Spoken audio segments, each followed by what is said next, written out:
राजनीति, आंदोलन, किसान, करप्शन, गरीबी, इन सभी मुद्दों पर आवाज उठाएगा अब तक न्यूज इंडिया।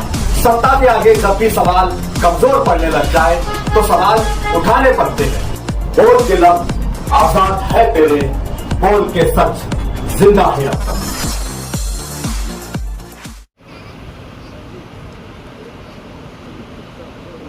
आज अक्षय तृतीया, 3.5 शुभ मुहूर्तांच्या पैकी एक शुभ मुहूर्त म्हणून आपण या शुभ दिवसाकडे पाहतो आणि याच शुभ दिवशी आपल्या द्याणे रमजानपुरा या पोलीस स्टेशनच्या इमारतीचं लोकार्पण सोहळा आपल्या सर्वांच्या उपस्थितीमध्ये संपन्न होतो आहे।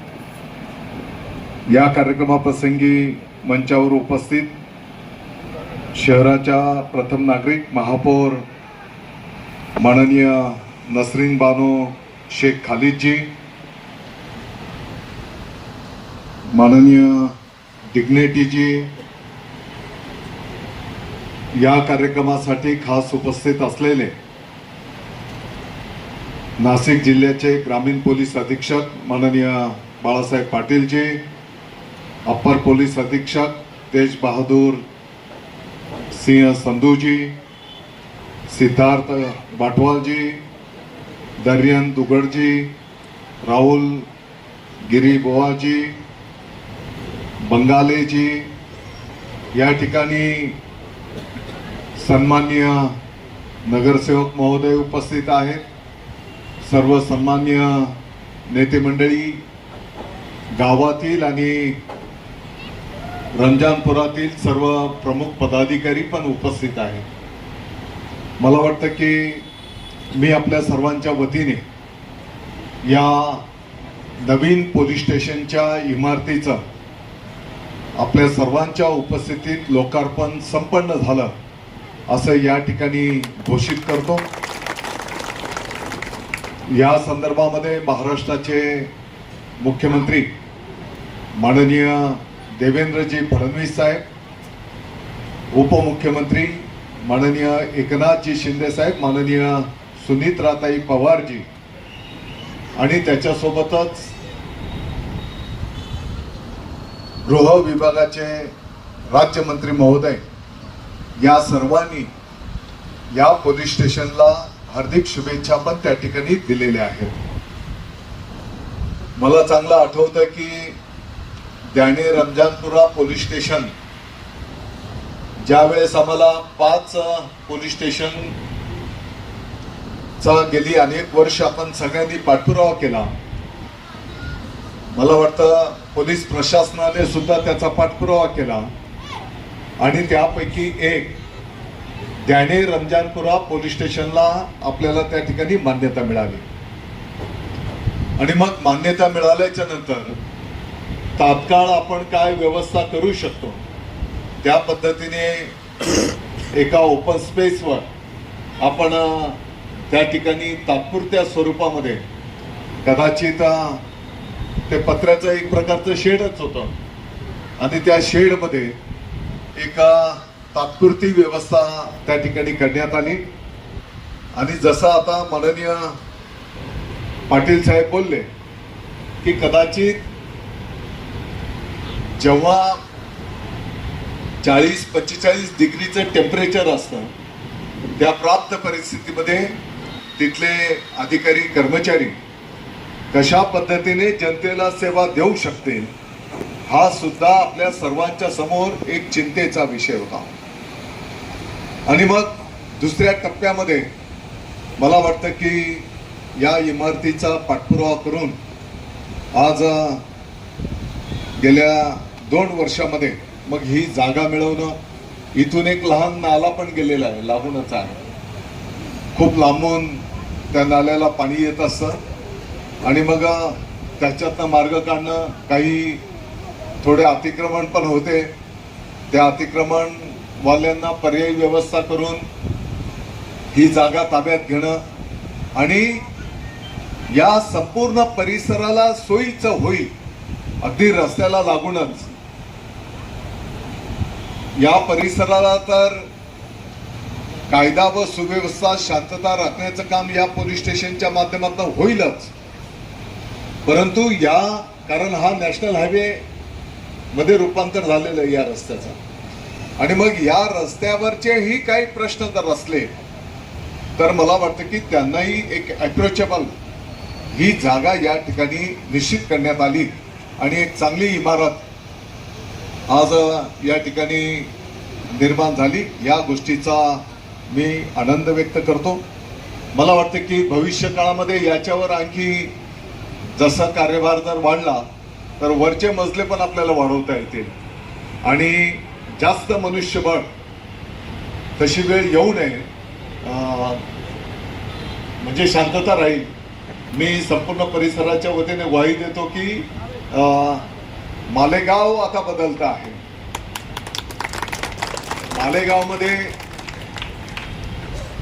त्यातल्या त्यात कटू प्रसंग घडणार नाही याची आम्ही सर्वजण काळजी घेण्याचा प्रयत्न करतो, आणि म्हणून तरी पण आता पोलीस अधीक्षक साहेब आलेले आहेत, तर माझी विनंती असणार आहे की थोडंसं जास्तीचं मनुष्यबळची पण आवश्यकता आहे. हा नॅशनल हायवे असल्यामुळे इथे हेवी ट्रॅफिक या शहरातनं पास होत असते. अतिशय वर्दळीचा लहान मुलं असतात, महिला असतात, आणि या भागातनच मोठी रहदारी हेवी व्हेकल्स या ठिकाणी पास होतात, आणि म्हणून जास्तीच्या मनुष्यबळाची पण आपल्या मालेगावला आवश्यकता आहे. तर जास्तीत जास्त मनुष्यबळ आपण या ठिकाणी उपलब्ध करून द्यावं. मला वाटतं की याच्यासोबतच आपण जिथे ॲडिशनल एसपींचं कार्यालय आहे त्या ठिकाणी भविष्यातल्या पोलीस आयुक्त कार्यालय पण त्या ठिकाणी कसं निर्माण करता येईल त्याचाही आपण पाठपुरावा करतो आहोत, म्हणजे भविष्याचा जिल्हा आपल्या मालेगावचा. त्याच्यासोबतच जी आपल्या कॅम्पामध्ये जुनी मोडकळीस आलेली पोलीस लाईन आहे त्या पोलीस लाईन मध्येही आपल्या पोलीस कर्मचारी बंधू भगिनींना एक चांगल्या प्रकारची निवासाची सुविधा कशी निर्माण करता येईल त्याचाही आपण त्या ठिकाणी पाठपुरावा करतो आहोत.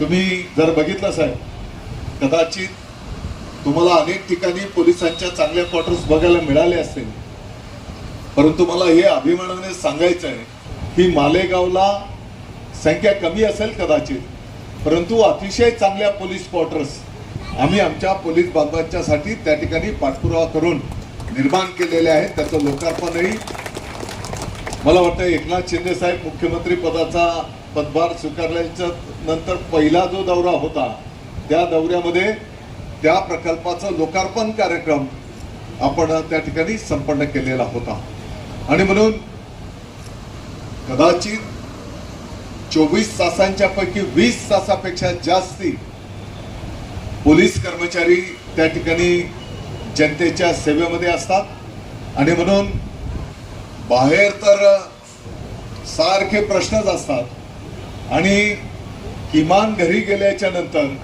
तरी त्यांना एक चांगलं शांतता लाभली पाहिजे, आणि म्हणून त्यांच्या निवासाची पण व्यवस्था चांगली असली पाहिजे. या दृष्टिकोनातून आपलं सरकार, महायुतीचं सरकार, माननीय मुख्यमंत्री महोदय, माननीय उपमुख्यमंत्री महोदयांच्या नेतृत्वाखाली त्या ठिकाणी चांगलं काम करता आहे, हे पण मला या ठिकाणी नमूद करायचं आहे. मला माहिती आहे की सगळ्यांना पूजा करायची आहे आणि लवकर घरी, मला पण घरचे आदेश आहेत 12 वाजेच्या आत आपल्या पूर्वजांना या ठिकाणी नैवेद्य आजच्या या शुभ दिवशी आपण देत असतो, आणि म्हणून अतिशय छोटेखानी परंतु या शुभ मुहूर्तावर हा कार्यक्रम या ठिकाणी संपन्न झालेला आहे. मला विश्वास आहे की या पोलीस कार्यालयाच्या माध्यमातून सर्वसामान्य जनतेला न्याय देण्याचं काम त्या ठिकाणी संपन्न होईल. काही छोट्या मोठ्या गोष्टी असल्या तर स्थानिक पातळीवरच त्या सोडवल्या जातील, आणि जो चुकीचं काम करेल, समाजाच्या विघातक वृत्तींना या ठिकाणी कायदा काय असो तेही दाखवण्याचं काम या पोलीस प्रशासनाच्या माध्यमातून, या कार्यालयाच्या माध्यमातून त्या ठिकाणी निश्चितपणे संपन्न होईल हा विश्वास व्यक्त करतो. परत एकदा आपलं सगळ्यांचा आभार मानतो, आपल्या सर्वांना शुभेच्छा देतो. मला वाटतं की पाटील साहेबांना पण नाशिकवरनं या ठिकाणी यावं लागलेलं आहे. बाहेर गावावरनं आलेल्या सर्व पदाधिकारी, लोकप्रतिनिधी, अधिकारी गणाचं मी या ठिकाणी स्वागत करतो. आपल्या सर्वांना शुभेच्छा. जय हिंद, जय महाराष्ट्र. आप हमारे अब तक न्यूज चैनल को सब्सक्राइब कर बेल आइकन को प्रेस कर दें और अगर आप हमारी मदद करना चाहते हैं तो आप हमारे ज्वाइन का बटन दबाकर हमारी मेंबर्स आईडी भी आप ले सकते हैं. इससे आप हमारी मदद भी कर देंगे और हमारी बेबाकी को चार लगाने का काम भी करेंगे. तुबा कॉस्मेटिक कंप्लीट स्किन सॉल्यूशन आपके लिए लाया है. धूप से बचाने वाली डे क्रीम, सौंले चेहरे को गोरा करने वाली नाइट क्रीम, फुंसियों के लिए TC skin cleaner end serum, सर्दी में जिल्दों को ताजा रखने वाला मॉइस्चराइजर, 7 दिनों में गोरा करने वाली क्रीम, आंखों के नीचे कालापन को दूर करने वाला टीसी डार्क वे सीरम, हाथ और गर्दन का कालापन दूर करने वाला साबुन. हमारा पता याद रखें, कुसुम्बा रोड, औलिया मस्जिद के सामने, तुबा कॉस्मेटिक कंप्लीट स्किन सॉल्यूशन.